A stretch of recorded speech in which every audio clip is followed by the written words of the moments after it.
Aspiring aimers welcome to major chemistry. આજે આપણે BSc sem 3 paper number CHE 232 theory માટે discussion કરીશું કે કયા એના આઈએમપી ક્વેશ્ચન્સ છે. એમ તો અમે ઓલરેડી ચેનલ પર IMP question along with answers અને શોર્ટ આન્સર પણ નાખવાના સ્ટાર્ટ કરી દીધા છે, બટ વી નો કે તમને એક લિસ્ટ જોઈએ છે. એ લિસ્ટ પછી જ તમે તૈયારી કરવાની સ્ટાર્ટ કરશો. So here is the list. Let's start. Unit 1ની વાત કરીએ આપણે તો યુનિટ 1 છે તમારું થર્મોડાયનેમિક્સ. બરાબર, થર્મોડાયનેમિક્સનો પહેલો ક્વેશ્ચન અહીંયા છે કે થર્મોડાયનેમિક્સનો શૂન્યનો નિયમ લખવાનો છે. ઓકે, બીજો થર્મોડાયનેમિક્સનો પ્રથમ નિયમ સમજાવવાનો છે. જો પહેલે શૂન્યનો પછી પ્રથમનો. ત્રીજો ક્વેશ્ચન શું છે તો કે આદર્શ વાયુ માટે સમતાપી વિસ્તરણ સમજાવવાનું છે. ચોથો ક્વેશ્ચન અહીંયા આપણો છે આદર્શ વાયુ માટે સમોષ્મી વિસ્તરણ સમજાવવાનું છે. પાંચમો ક્વેશ્ચન છે આપણો કે આદર્શ વાયુ માટે એન્ટ્રોપીનો ફેરફાર સમજાવવાનો છે. છઠ્ઠો ક્વેશ્ચન આપણો છે કે આર્હેનિયસ સમીકરણ તારવવાનો છે. એ સિવાય આપણે 2 દાખલા પણ પૂછાઈ શકે છે. તો 2 આઈએમપી દાખલા અહીંયા લખ્યા છે. એ આઈએમપી દાખલા એકચ્યુઅલી 3 લખ્યા છે. 3 તમે જોઈ લો કે 7th નંબરમાં છે કે 2 મોલ 0 ડિગ્રી સેલ્સિયસે રહેલા પાણીને 25 ડિગ્રી તાપમાનવાળા થર્મોસ્ટેટમાં રાખવામાં આવેલ છે, તો એન્ટ્રોપીનો ફેરફાર શોધો. બરાબર, અહીંયા આપણે એન્ટ્રોપીનો ફેરફાર શોધવાનો છે. સીપીની વેલ્યુ આપી દીધી છે આપણને. 2 મોલ છે એ કોન્સન્ટ્રેશન થઈ ગયું. 0 ડિગ્રી સી આપણું ટેમ્પરેચર આપી દીધું છે. ઓકે, એન્ટ્રોપીનો ફેરફાર શોધવાનો છે. Let's come to question number 8. Question number 8ની અંદર આપણને 1 મોલ પાણી એમાં 0 ડિગ્રી સેલ્સિયસથી 100 ડિગ્રી સેલ્સિયસ તાપમાને વરાળમાં રૂપાંતર કરતા થતો એન્ટ્રોપીનો ફેરફાર ગણવાનું કીધું છે. પાણીની વિશિષ્ટ ઉષ્મા એટલે કે સીપી આપણાને 18 કેલરી પર મોલ આપી છે અને પાણીનું બાષ્પાયન ઉષ્મા એ છે 9720 કેલરી પર મોલ આપી છે. ઓકે, હવે આપણે જોઈ લઈએ ક્વેશ્ચન નંબર 9. એની અંદર આપણાને ફરી એક દાખલો છે. દાખલામાં શું કહ્યું છે કે 10 મોલ પાણીનું બાષ્પીભવન 100 ડિગ્રી સી ઉષ્ણ તાપમાને થાય છે. 27 ડિગ્રી સેલ્સિયસ તાપમાને એક વાતાવરણ દબાણે એન્ટ્રોપીમાં થતા ફેરફારની ગણતરી કરવાની છે. અગેન અહીંયા સીપીની વેલ્યુ આપી દીધી છે આપણાને, જે છે 18 કેલરી પર મોલ. હીટ આપણાને આપ્યું છે 9720 કેલરી પર મોલ. આ થઈ ગયા આપણા યુનિટ 1 થર્મોડાયનેમિક્સના ક્વેશ્ચન. હોપ સો કે તમે આ પહેલાં જોયા હશે, ચેનલ પરથી વાંચ્યા હશે. તો હવે ખાલી તમારે આ નવું રિવિઝન કરવાનું છે. બરાબર, હવે આપણે નેક્સ્ટ જોઈએ યુનિટ નંબર 2. Unit number 2. તો યુનિટ નંબર 2નું આપણું શું નામ છે? કેમિકલ કાઇનેટિક્સ એટલે કે રાસાયણિક શાસ્ત્ર. એનો પહેલો ક્વેશ્ચન આપણાને શું પૂછે છે કે પ્રથમ ક્રમની પ્રક્રિયા માટેની ગતિકી સમીકરણ તારવવાનું છે. બીજો પ્રશ્ન શું પૂછે છે કે 2 પ્રક્રિયાઓની સાંદ્રતા સમાન હોય ત્યારે દ્વિતીય ક્રમની પ્રક્રિયા માટેનું સમીકરણ તારવવાનું છે. શેના માટે? A = B માટે. ત્રીજો ક્વેશ્ચન આપણો પૂછે છે કે 2 પ્રક્રિયા છે.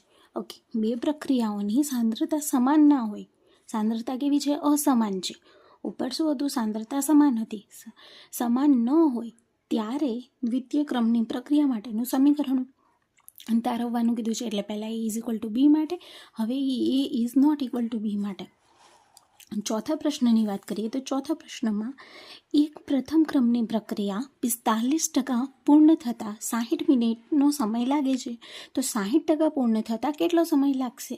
ઓકે, આ થઈ ગયો આપણો ન્યુમેરિકલ. હવે 4 ક્વેશ્ચન મેઇન આપણી થિયરીના આઈએમપી થઈ ગયા. 4 નહીં, 3 થયા.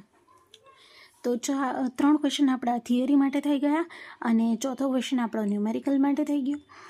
એના પછી પણ આપણે ન્યુમેરિકલ અહીંયા બીજા પણ મેં લખ્યા છે, એ તમે જોઈ શકો છો કે આપણે 5માંથી સ્ટાર્ટ કરીએ. સો હિયર 5th ક્વેશ્ચનમાં શું છે કે એક પ્રથમ ક્રમની પ્રક્રિયાને 15% પૂર્ણ થવા માટે 20 મિનિટનો સમય લાગે, તો 60% માટે કેટલો સમય લાગશે? બરાબર. છઠ્ઠો ક્વેશ્ચન આપણાને શું કહે છે કે સુક્રોઝના એસિડિક દ્રાવણનું 66 મિનિટ પછી 57 સુધી જળ વિભાજન થાય છે, 57% સુધી જળ વિભાજન થાય છે, તો 75% સુધી સક્રોસનું જળ વિભાજન કરવા માટે જરૂરી સમયગાળાની ગણતરી કરવાની છે આપણાને. ઓકે, 7 નંબરના ક્વેશ્ચનની વાત કરીએ તો દ્વિતીય ક્રમની પ્રક્રિયા છે આપણી. અહીંયા શું બની રહ્યું છે તો કે CH3 COO C2H5 plus OH કરીએ છીએ તો આપણી પાસે CH3COOH એસિટિક એસિડ અને એક C2H5OHનો એલ્કોહોલ બની રહ્યો છે. હવે 25 ડિગ્રી તાપમાને K બરાબર 6.21 × 10⁻³ લીટર પર મોલ પર સેકન્ડ હોય તો એસ્ટરનું 90% જળ વિભાજન માટે લાગતો સમય શોધવાનો છે. એ માટે આપણી કન્ડિશન શું છે કે 0.05 m ઈસ્ટર પ્લસ 0.1 NaOH અને બી માટેની આપણી કન્ડિશન છે 0.1 m ester plus 0.1 m NaOH. Okay, આ થઈ ગયા આપણા યુનિટ 2ના question. Let's move to unit number 3. For unit number 3 we have colloidal અવસ્થા અને કોલોઇડલ સ્ટેટ. ઓકે, આ છે આપણા યુનિટ નંબર 3નું નામ. ફર્સ્ટ ક્વેશ્ચનની આપણે વાત કરી લઈએ તો ફર્સ્ટ ક્વેશ્ચનમાં પૂછ્યું છે કે કોલોઇડલ દ્રાવણ બનાવવાની કોઈ પણ એક પદ્ધતિ જણાવો. સેકન્ડ ક્વેશ્ચન ઇઝ ઇલેક્ટ્રોફોરેસિસ પર ટૂંક નોંધ લખો. Third question is breeding arc પદ્ધતિ સવિસ્તાર સમજાવો. ફોર્થ ક્વેશ્ચન સ્વર્ણ આંક એટલે શું, તેના વિશે સવિસ્તાર જણાવો. પાંચમો ક્વેશ્ચન આપણો અહીંયા છે કે કોગ્યુલેશન અને ક્લોરાઇડ દ્રાવણની સ્થિરતા સમજાવો. છઠ્ઠા ક્વેશ્ચનની વાત કરીએ તો કે ઉદ્દીપકની કાર્યવિધિ ચર્ચો. સાતમો ક્વેશ્ચન છે ટિન્ડલ અસર પર ટૂંક નોંધ લખો. આઠમા ક્વેશ્ચનની વાત કરીએ તો કે કોલોઇડ કણોની ઉપયોગિતા જણાવો. નાઇન્થ ક્વેશ્ચનમાં છે સાચા દ્રાવણો અને કોલોઇડ દ્રાવણો વચ્ચેનો તફાવત આપો. 10મો ક્વેશ્ચન આપણો છે કે કોલોઇડ દ્રાવણોની લાક્ષણિકતા જણાવો. 11મો ક્વેશ્ચન આપણો છે કોલોઇડ દ્રાવણોની ક્લાસિફિકેશન આપો. અને 12મો ક્વેશ્ચન છે લાયોફિલિક અને લાયોફોબિક ક્લોરાઇડની તફાવત આપો. હવે એઝ કમ્પેર ટુ યુનિટ 1 અને યુનિટ 2 આપણે અહીંયા યુનિટ 3ની અંદર ઘણા બધા થિયરીના ક્વેશ્ચન્સ વધારે છે. ઓકે, ઇમ્પોર્ટન્ટ 12 ક્વેશ્ચન છે, પણ એટલું ધ્યાનમાં રાખો કે આ યુનિટ બહુ ઇઝી છે. ભલે થિયરી વધારે છે પણ જો તમે એકવાર અમે જે નોટ્સ મૂકી છે કે જે તમે વાંચ્યું છે એને જોયું હશે તો તમને ખબર પડી ગઈ હશે કે આ ખાલી એકવાર સમજવાનું છે. જો તમે એકવાર સમજી લીધું હશે તો તમે તમારી રીતે સુંદર અક્ષરમાં જો નોટ્સ લખશો, કે સુંદર અક્ષરમાં જો પેપર લખશો તો 110% એક્ઝામિનર તમને પૂરા માર્ક આપશે. એટલે આ ખાલી સમજવાનું છે, પછી તમારે તમારી રીતે તેનો આન્સર આપવાનો છે. તો ભલે 12 ક્વેશ્ચન IMP છે પણ તમારે કરી લેશો. આઈ નો યુ કેન ડુ ઇટ. હવે આપણે આ પેપર નંબર 232 થિયરી માટેનું યુનિટ 4 લાસ્ટ યુનિટ જોઈ લઈએ, જે છે અધિશોષણ, ઉદ્દીપન અને વીજ રસાયણ. બરાબર, આ છે આપણા યુનિટ 4નું નામ. યુનિટ 4ના IMP જોઈએ તો પહેલો ક્વેશ્ચન કહે છે કે વાહકતા મિતીય અનુમાપન માટેના નિર્બળ એસિડનો પ્રબળ બેઝના અનુમાપન માટેનો આલેખ દોરી સમજાવો. બીજો ક્વેશ્ચન શું કહે છે કે વાહક મિતીય અનુમાપન માટેના પ્રબળ એસિડ વર્સિસ નિર્બળ બેઝના અનુમાપન માટેનો આલેખ દોરીને સમજાવો. બરાબર.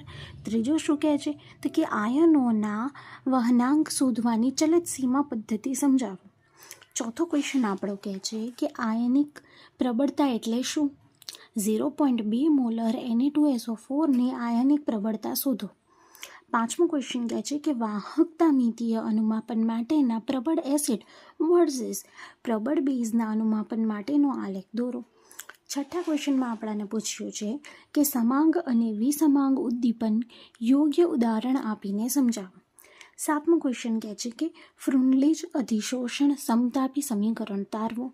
આઠમા ક્વેશ્ચનમાં માંગ્યું છે કે લેંગમ્યોર અધિશોષણ સમતાપી સમીકરણ તારવો. અને નવમો ક્વેશ્ચન છે ઉદ્દીપકીય લાક્ષણિકતાઓ યોગ્ય ઉદાહરણ આપી સમજાવો. અહીંયા અમે જેટલા પણ તમને IMP ક્વેશ્ચન આપ્યા છે એ IMP ક્વેશ્ચન તમારે સારી રીતે વાંચીને જવાના છે, એ સિવાયના SQ કરીને જવાના છે. 110% તમારું ડિસ્ટિંક્શન આવશે એટલે આવશે જ. All the very very best for your examination. અને આપણું જે પેપર કોડ 231T છે એના IMP ક્વેશ્ચન સાથે આપણે નેક્સ્ટ વિડીયોમાં મળશું. ત્યાં સુધી કીપ લર્નિંગ, સ્ટાર્ટ રીડિંગ, અને પ્લીઝ ઇફ તમને આ ઇમ્પોર્ટન્ટ લાગતું હોય તો તમારા ફ્રેન્ડ્સ સાથે પણ શેર કરજો. Thank you.